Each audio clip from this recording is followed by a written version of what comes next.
Welcome to the Ignorance is Strength podcast.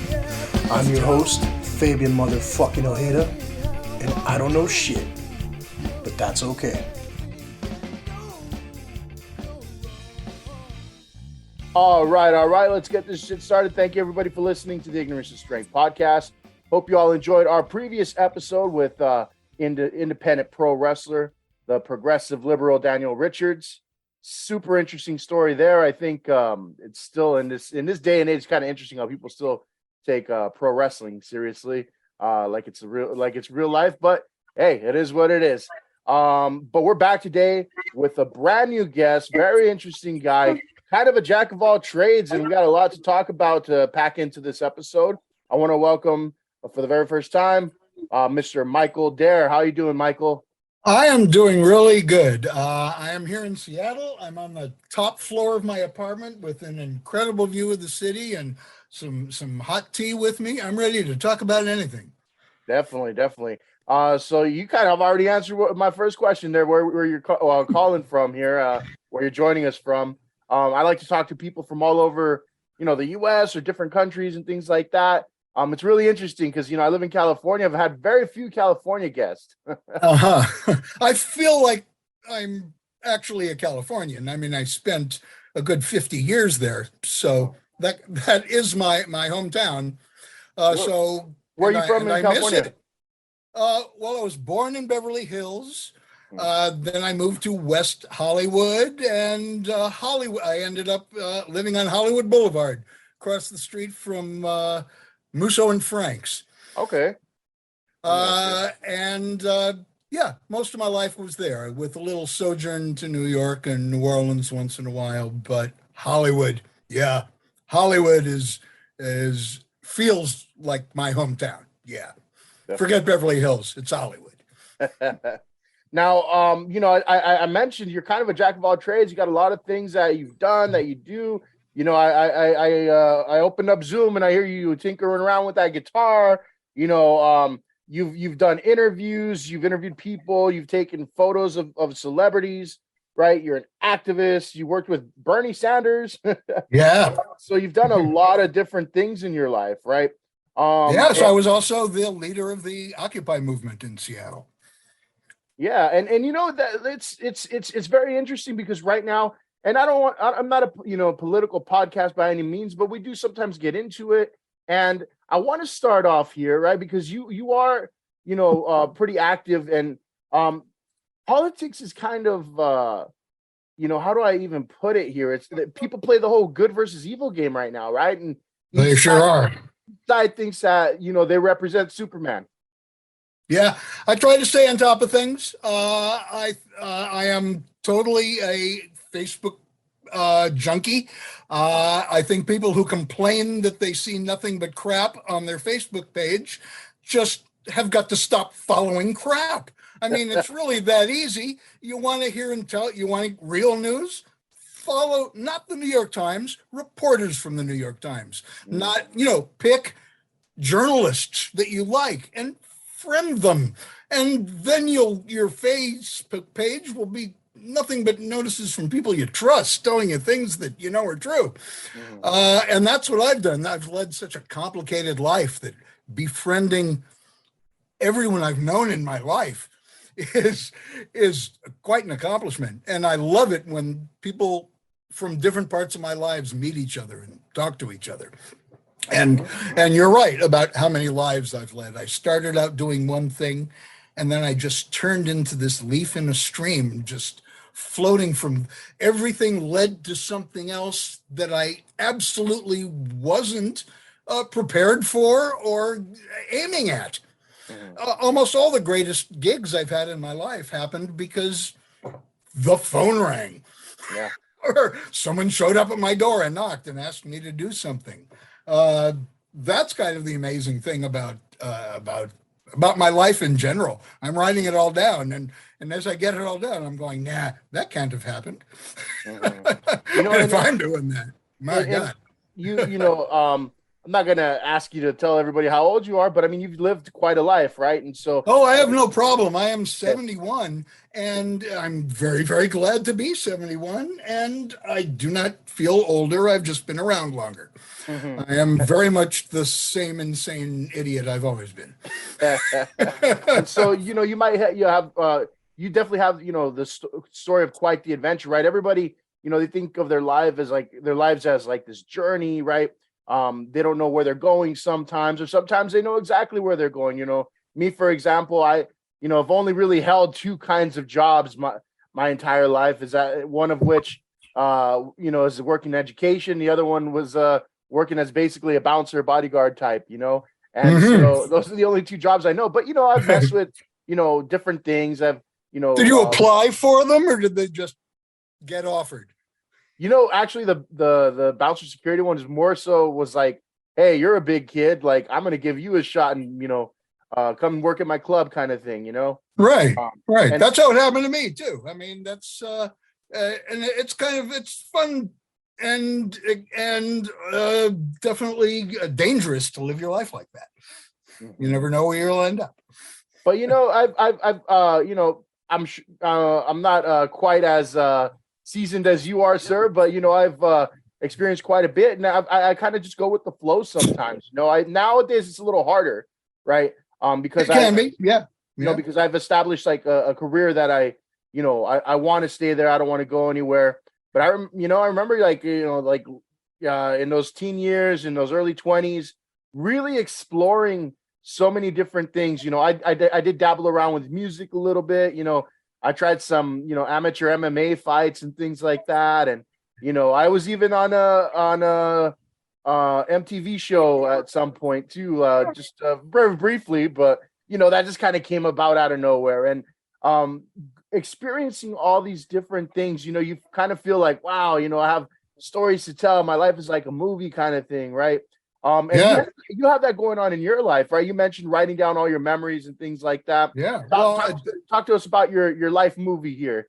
Well, my life actually did become a movie. At one point, I had a really intense custody battle over my son, and I wrote a book about it called "Here Comes the Sun." And before it was published, CBS optioned it and turned it into a movie of the week. It's called "Here Comes the Sun," and Scott Bakula played me, which was a fairly interesting experience. I wish they could have found someone better looking. Uh-huh. But I settled for him, and so in that particular case, I got to instead of fighting for the truth, I decided to sit back and watch how Hollywood was going to fuck up my life, and it's weird that in that particular case, they took all of reality and just made little changes. I had a cat, he had a dog. I drank beer, he drank root beer. I smoked pot, he smoked cigars. I was a film critic for a newspaper. He was a product tester for a cable show. And since it was about a dad who wins a custody battle, for a brief period of time, I was a role model. I was a hero to dads around the world who were all calling me and telling me their stories and trying to help them get them on television. And that's it. And then you'd think, well, I can call myself a TV producer, but no, that's the only TV show I've ever produced. I went on and did other things, and to explain how my life normally works. Okay, here's an example. Issue 1 of the LA Weekly came out, and it was okay. I read it, and they said, please write us letters telling us what you think. And I wrote them a letter. Next week, they printed all the best letters. Mine wasn't there. But a couple of days later, my phone rings, and it's the editor of the LA Weekly, Michael Ventura, who says, I have a film coming out, and I can't review it because I wrote it. So I need someone to review it, and I kind of liked your letter. So I was wondering if for $5 you would just go and review this movie for me. And I said, yeah, well, I had no aim. This was as far from what I was planning on for my life as possible. Journalism, nowhere in sight. not in my radar. But this guy asked me to go see a movie for $5, and I see it, and it sucks. And I could not turn down the opportunity to tell him so. Uh-huh. I wrote this totally negative review, handed it in to the guy who wrote the movie, and he published it. And then the next week he calls me and says, look, I really appreciated your honesty. There's another movie I don't want to go see. Will you go see it? And I went, sure. And for the next 10 years, I was in every issue of the LA Weekly, which was just a great experience. Suddenly the world of Hollywood was open to me. Everyone was reading me. I could call anyone in Hollywood and talk to them. I started doing just interviews with everybody, and that there's a journalism part of my life that I had no say in. It just happened. Another time, I had a radio show on K-Rock, and where with a writing partner, Bill Martin, and one day he calls me up and he says, Michael, can you do an imitation of Walter Cronkite?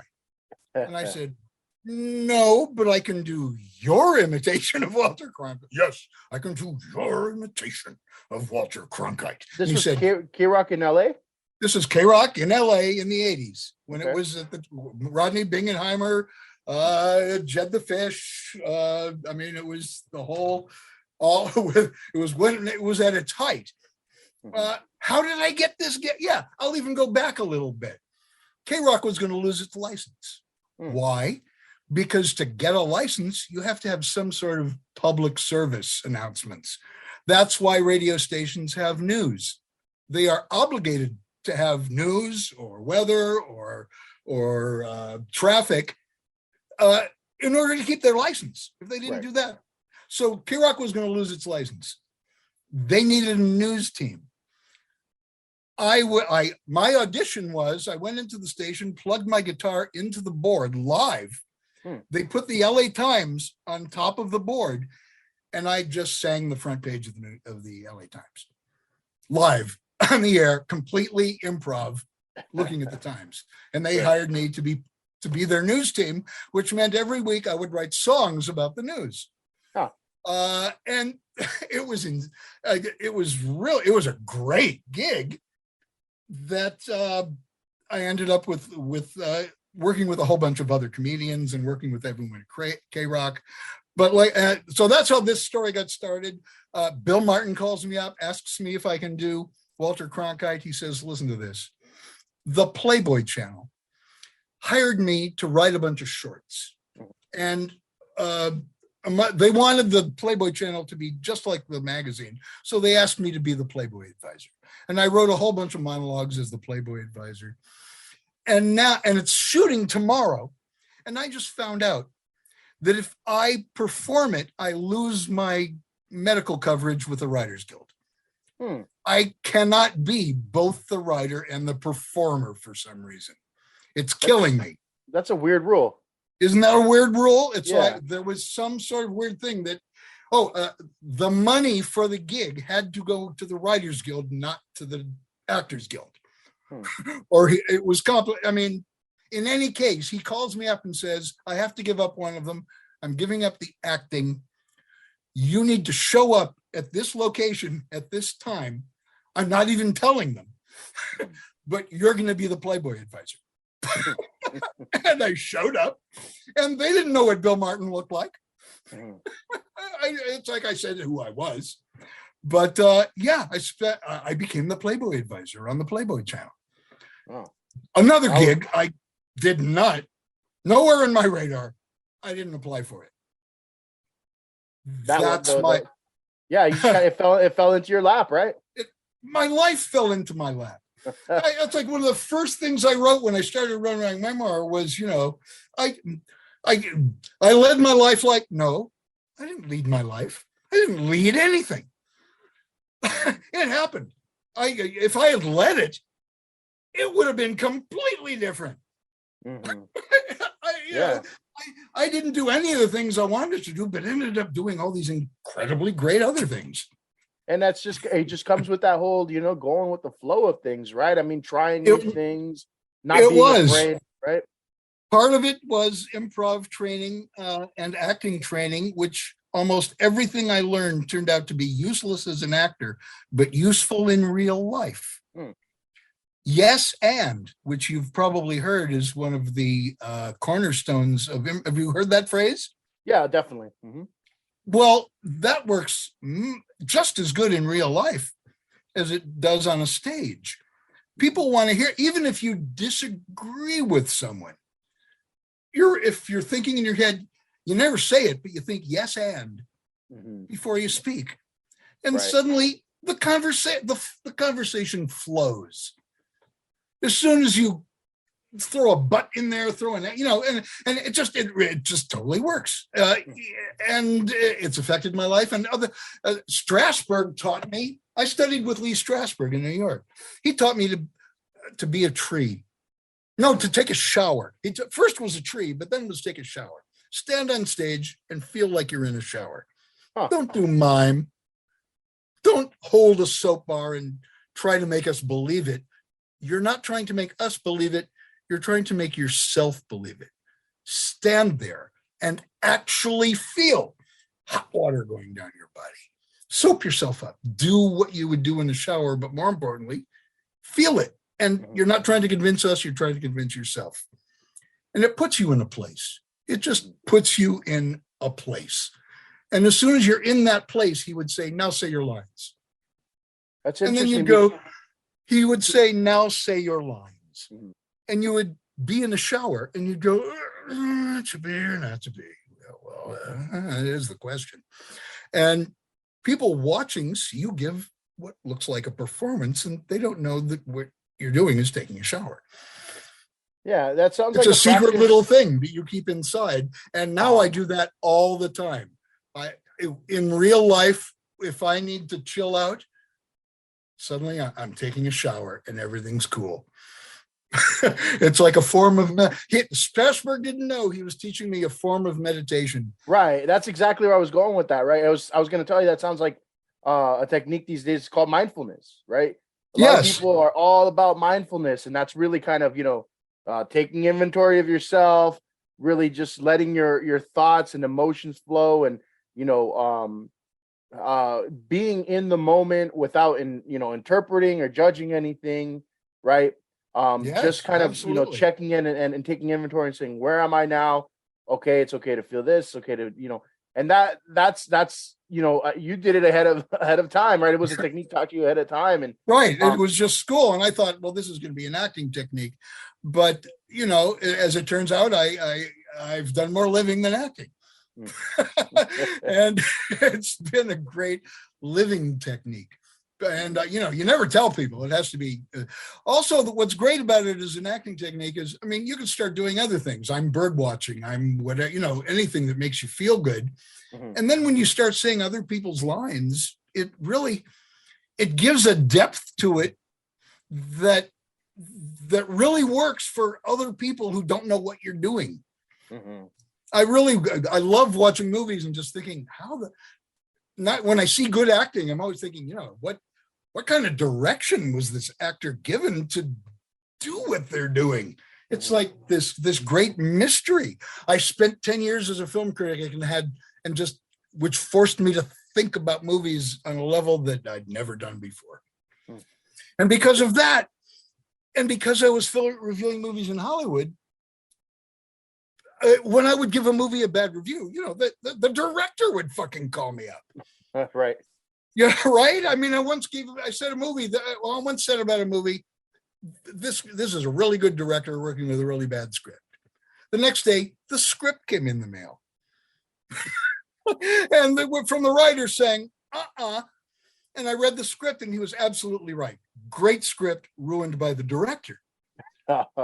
As everybody's just pointing the finger, right? Right. And how could I have known that I was telling a lie in my review? I went back and luckily my reviews kept getting reprinted every week and I could go back and fix it.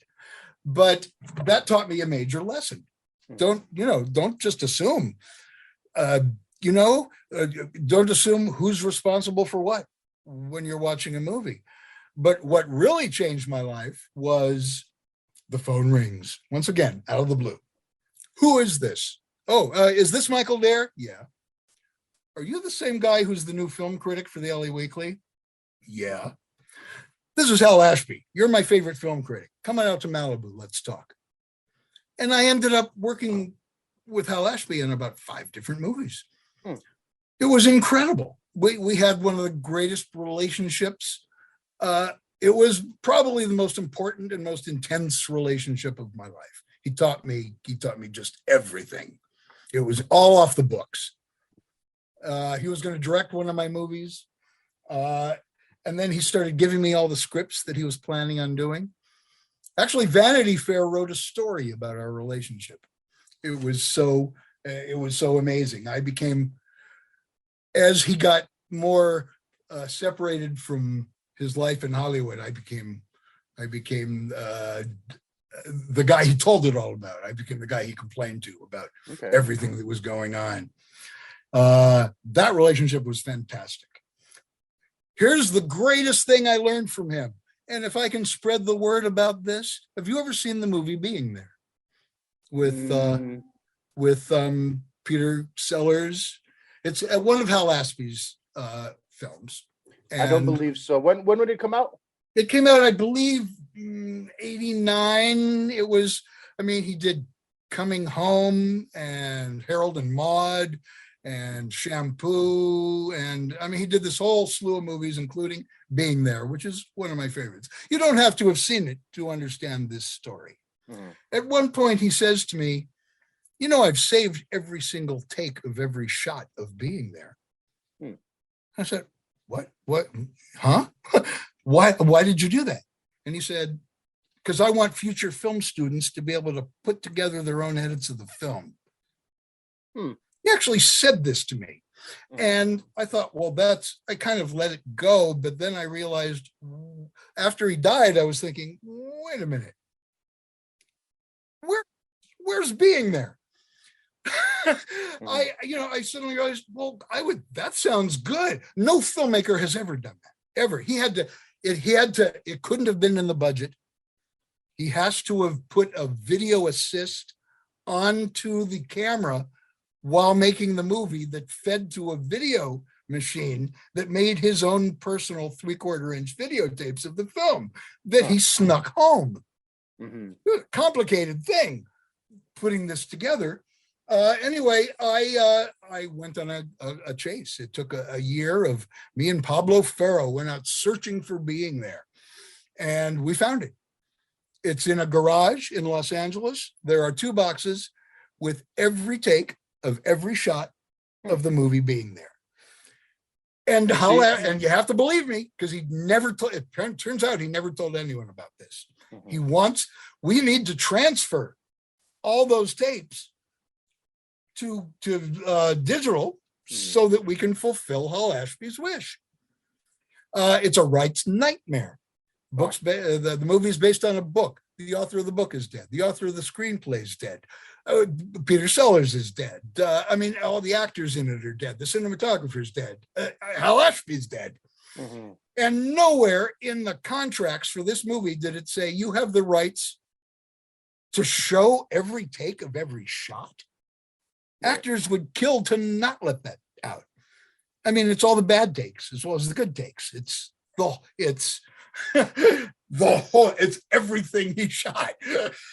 And it's an amazing thing to see. If you've never seen every take of anything in a movie, it's the greatest learning experience you could possibly have. And so you're able then to take everything and edit it and put it together and kind of put together your own version of the movie. Is that what I'm hearing? Yes, that was his idea. He wanted people to be able to do that. And when he said it, the internet had barely happened, right? Home video had only been, home computers had only been around for 10 years. It was kind of literally impossible. Right. But now it's not. That's really forward thinking. Yeah. I know. It's like, and I can't break that barrier. I have talked to people who are major fans of the film, people who have millions of dollars, for God's sake. I mean, Martin Scorsese could do it. He's got a whole organization for digging up old films. It's like, hey, everyone's scared of it. Everyone knows that, oh shit, I really don't want everyone to see every take of every shot of movies I've made. Yeah. But then what if it sets an opposite kind of precedent? What if somebody shoots a movie expecting everybody to see every take of every shot? Yeah. That could happen. I could picture Steven Soderbergh doing that, or other people just embracing it. It sounds like an interesting concept, right? Kind of like the build your own movie type of thing. Yeah, but you're building a movie based upon some of the greatest raw footage ever shot. I mean, it was up for Best Picture. It was shot by Caleb Deschanel. I don't know if you know who he is, but he shot The Black Stallion and The Right Stuff. He's one of I'm the only one who's seen them.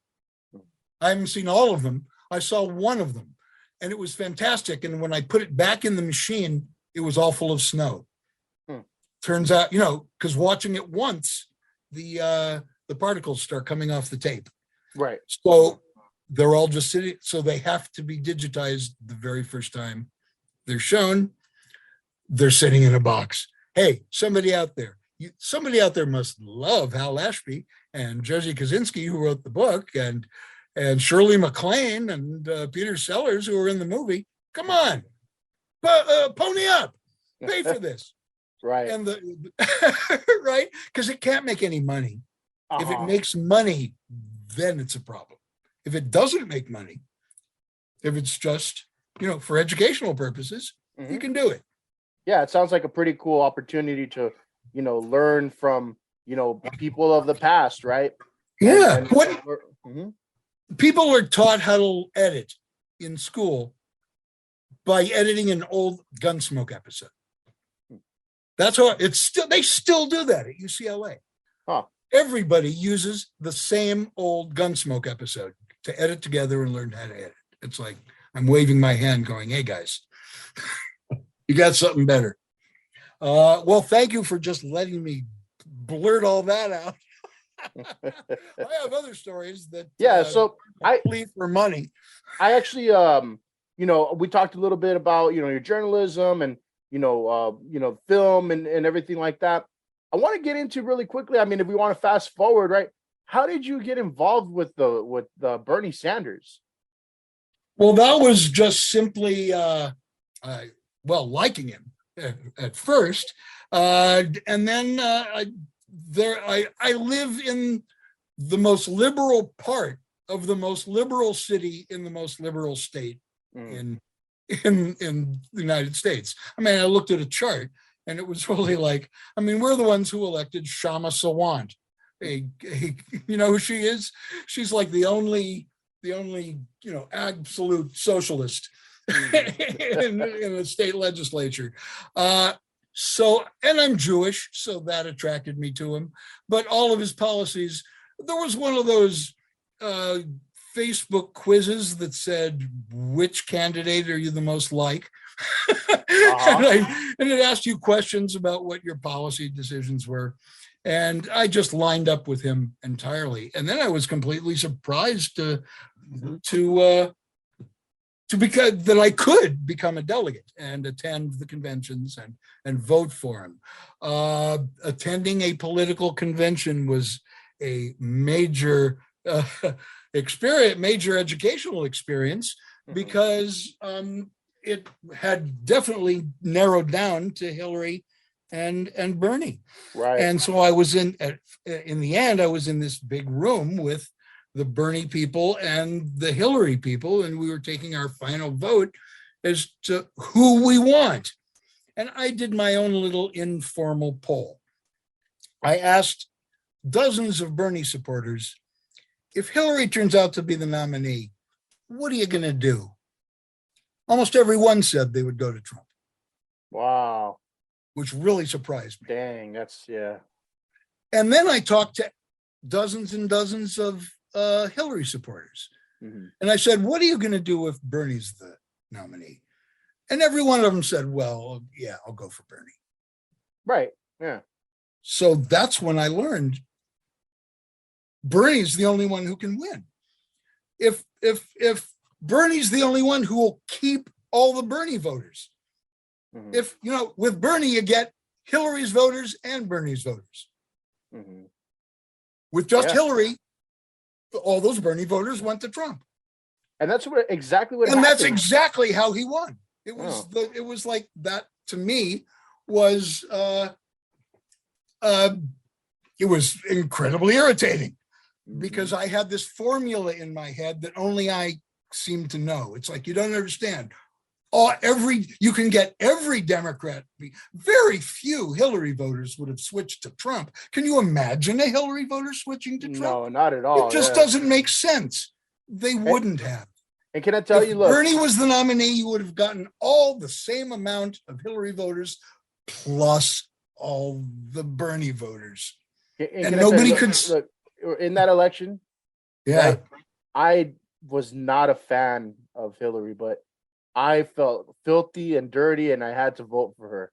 Right. Like I was not like doing backflips and being and throwing it out there like, hey, guess who I voted for? It was like the lesser of two shits, Yeah, and it keeps happening. I mean, I had a hard time voting for Biden because he's responsible for the war on drugs. Mm-hmm. I mean, he actually wrote the legislation. He invented the position of drug czar. Yeah. That was his idea. And he wrote the law that got passed that created a drug czar whose only job, as defined by Congress, is to prevent anyone from using marijuana. It's like, what? I really didn't want, so during the primaries, I really didn't want Joe Biden. Mm-hmm. But then he set them all free. It's like, he pardoned every federal pot prisoner. Wow, how did that happen? That just shows that people who are intelligent can change their mind. Mm-hmm. Do you Right? think? I think this is a kind of like a loaded question, and a lot of people have their opinions. But do you think he's doing a good job right now? Well, people are ignoring all the good things he did and focusing on the bad things. I'm not going to list the good ones, but certainly just lowering drug prices. I mean, everyone's been trying to do that for decades, and he finally got it so that the government can negotiate for drug prices. Things like that are just, there's a few of them that are incredibly major that he's not getting credit for because he's not, an egomaniac like Right. who. And now, what I think though is that we have so much access to people now online, on Twitter, on documentaries and things like that, that we're no longer focusing on accomplishments and the job quality. We're focusing on the personality and things like, people are like, oh, he's such a creep, he's Sleepy Joe, he's always yeah, you're right. hair. People always say, did you hear that flub he made? And it's like, well, okay, and they just look at this, he's an idiot, he fell down the stairs. It's like, well, right. No. I mean, yeah, those are personal things, personal quirks, nothing to do with what he actually accomplished. I haven't heard that many attacks on specific things he's done. Mm-hmm. Well, other than that prisoner trade yesterday, right? That was spectacular. That was my first thought. My first thought was, leave Britney alone. Remember that guy? Yeah. Yeah, they set Britney free. That was excellent. As another thing is, I was a pot activist in Seattle. I worked for 10 years for the Seattle Hemp Fest, which was at one time the world's largest protest event. We would have been in the Guinness Book of World Records if they allowed events that they considered illegal. Right? One of the reasons Washington became one of the first states to legalize it is that once a year, 100,000 people would gather in Myrtle Edwards Park And at Fort Trenny, we would throw joints. We had 10 stages and we would throw joints off every stage. And this giant cloud of smoke would rise from the park and cover the city. And we were doing this under the eyes of the DEA, the Seattle Police Department, the FBI. We know they were all there. There was one time that we knocked out the DEA's feed and they made us stop for a second while they put their feed back up that they had hidden somewhere in the park. Even they, realized we're not going to arrest 100,000 people. It was a physical impossibility. It was really proof of the power of numbers. And then the police department ended up on our side because they attended. Yeah, every single concert. Cool. Yeah, every single concert I've ever been to, people have been smoking pot. Like any concert I've ever worked, of course. And it's always kind of funny how it's been illegal and stuff, but they never do anything about it at the concerts, right? Or events like that. You see, they're not going to try. I remember working a reggae festival, Ragamuffin Festival. Really? Yeah. That sounds good. I was working as security, right? And I was right in front of the stage there, and man, you could not escape it. It was just a cloud up in the the top of the building, and it was indoors, so it was like one gigantic massive hot box there. I've always there's so much about the plant that we don't really know. I'll tell you something I just found out that was mind-boggling, just because I'm a glutton for documentaries. I was watching a documentary on sex that was on Netflix, starring a big fashion model. And the whole show was about sex, and I'm interested in sex. Who isn't? But at some point, she goes to Sweden and participates in an experiment. And the experiment is, we're going to take a blood sample and test it for everything. And then you're going to lie on this bed and give yourself an orgasm. And then we're going to take another blood sample. Now, you wouldn't think that there would be that there, but it's like this was a serious scientific investigation as to what happens to your body after an orgasm. What happened? And this is it's stunning. You won't believe it. Okay. But more cannabinoids in her system. She had cannabis. The test result showed that she had been smoking pot. Your body produces cannabinoids. We know that you have an endocannabinoid system. Right. And that's an interesting thing to Google, that your body actually you've got an endocrine system, you got a skeletal system, you have an endocannabinoid system built into your body, that the only purpose is to distribute cannabis when you consume it. And how did that happen? How can religious people say that God created our body and gave us this special system for consuming something that they won't let us consume? Well, I've always known that was there, and it's been a large part of the legalization process. But nobody knew that when you're not smoking, it can create endocannabinoids all by itself. Right. I mean, what that means is that there might be thousands of people in jail because their drug test said they had cannabis in their system when they may have just had sex instead. Interesting. That's how my mind works.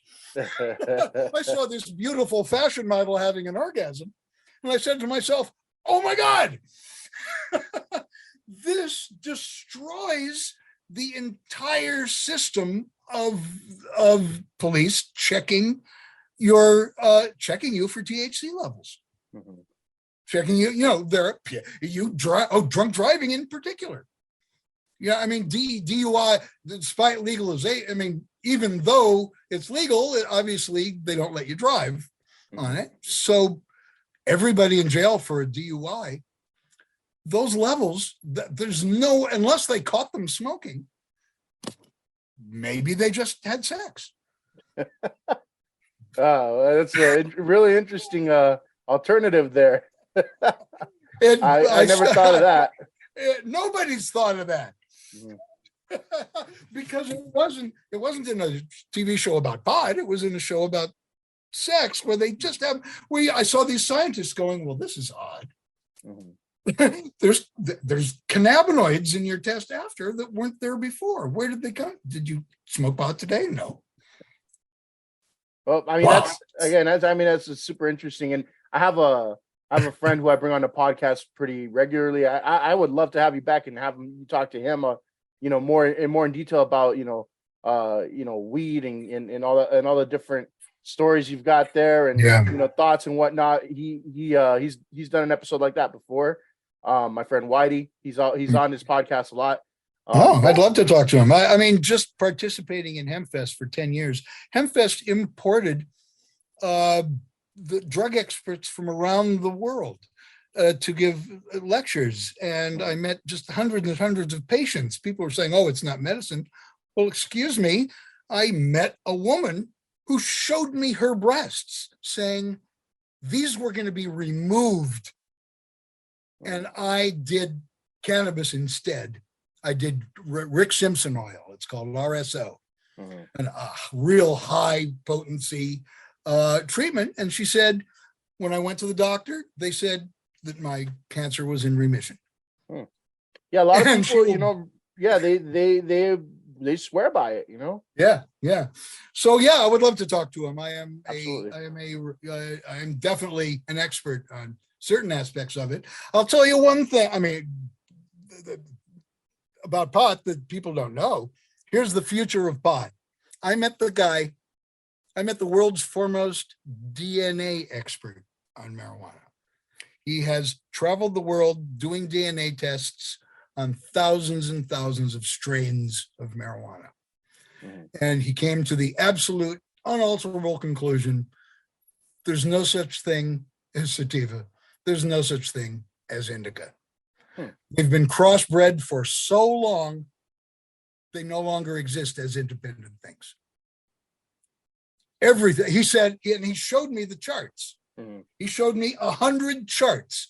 And it's like, look at this and tell me which one, where's the grouping on this? I don't know if you've ever seen a DNA chart, but it's just this chart with dots all over it. And where things are grouped is where he said there must be a grouping here that all of them have in common that are sativa, and a grouping of all of them that have in common that's indica. Those markers literally don't exist. So we have to stop using those words. They are meaningless. Okay. Absolutely meaningless. It used to mean the short, smaller plants that took longer to grow were indica, and the big, tall, incredible plants that grew fast, those were sativa, and the small ones were indica. Commercial growers don't want a plant that takes longer to grow. So all the ones that were called indica, and we don't know if they were really indica, they're not being grown anymore for commercial uses. Anyway, we need it. Every label needs to change, and we need to come up with another way of explaining what's in each jar of pot. And it can be real. So there's terpenes. The pot has 200 ingredients. Focusing on just THC is stupid. There are I'll tell you how every state has gotten it wrong. They have liquor control boards that are in charge of pot, as though marijuana were the same as pot. And so since they do a good job with alcohol, alcohol is toxic. If you drink too much, it can kill you. So we need the liquor control board to tell us what the proof is of alcohol. Right. So they decided to do the same thing with marijuana.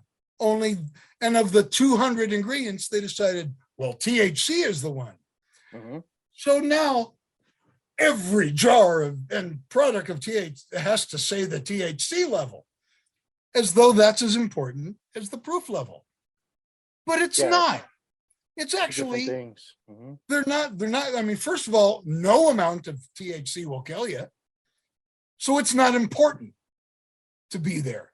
The government doesn't have to intervene like they had to do with alcohol to put the proof on everything to save lives. They're not saving lives by putting THC levels on pot. Mm-hmm. And they're created this whole fake industry of farmers who can grow high THC but low with everything else. And it makes people think that's the best pot, but it isn't. Anyone who really smokes and goes to the shops knows full well that all the best pot is the middle range THC.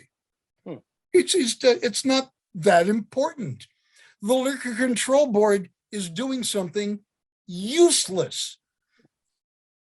I mean, for all of eternity, we decided what pot we liked and didn't like and what was good and not good without knowing at all what the THC levels were. Who knew? Nobody even knew what THC levels were on pot until it got legal and Liquor Control Board started making them put it on the label. Fire every Liquor Control Board. They are doing something 100% useless. Yeah, and they think that, and the thing is, their view has moved into every police department. Every police department does the same thing. They think they don't measure for marijuana, they only measure for THC, which means they think the amount, they think the amount of THC in the pot is equal to the amount of alcohol in alcohol. And it's just not. Never has been. Never will be. You can be full of THC and not be high. It needs all the other things in it. So all of legalization is this giant lie to keep the police departments still in our lives. Yeah, that's it. I wanted it legal so that they couldn't stop me. Apples to oranges, right? With all that. It really is. So yeah, I could talk about that. Now, forever. Michael, yeah, I don't, and I you got a lot of stories for sure. Yeah. I definitely don't mean to cut you off, but I want people coming back next time. I want to hear more. I have stories about John Cassavetes. I have stories about John Belushi and Steven Spielberg, and I met Ted Turner. When I became the Playboy advisor, I hung out with Hugh Hefner. Wow. Yeah, I got stories about all these guys, and I would love to tell them. I'm already thinking in my head, like, we could do one about celebrities. We could do an episode about, weed. Yeah, I'll give you a list of celebrities, and you can just pick any one of them, and I'll have a story. For sure. Tom Waits.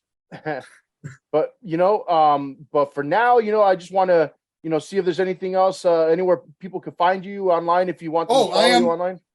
Well, Facebook /Dareland. Okay. That is, look up Michael Dare, and the one that's Dareland is me. And please come and join the party. It's a lot of fun. I'm going to tell you one quick story. Go for it. Yeah.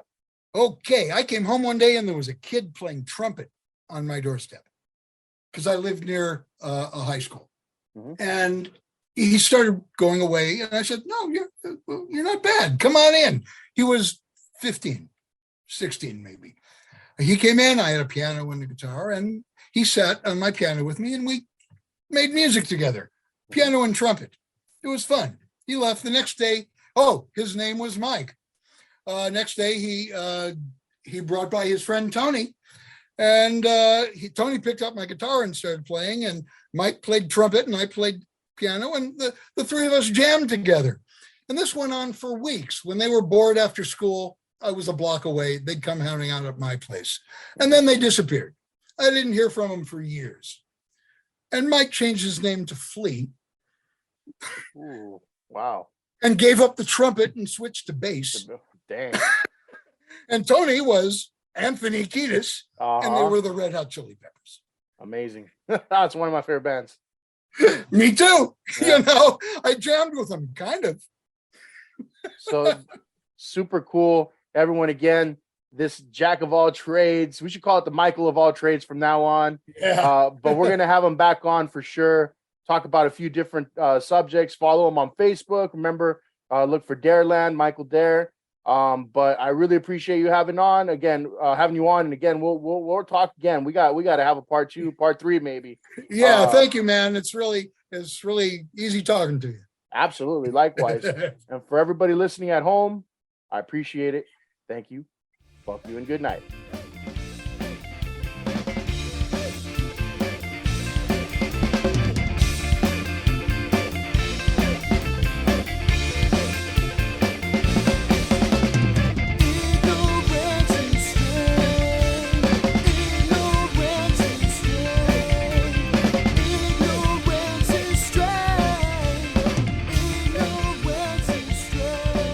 Subscribe to the Ignorance is Strength podcast on Spotify, Apple Podcasts, and Google Podcasts. Like, follow, and share on Facebook and Instagram at Ignorance is Strength Podcast and on Twitter at The Ignorance Pod.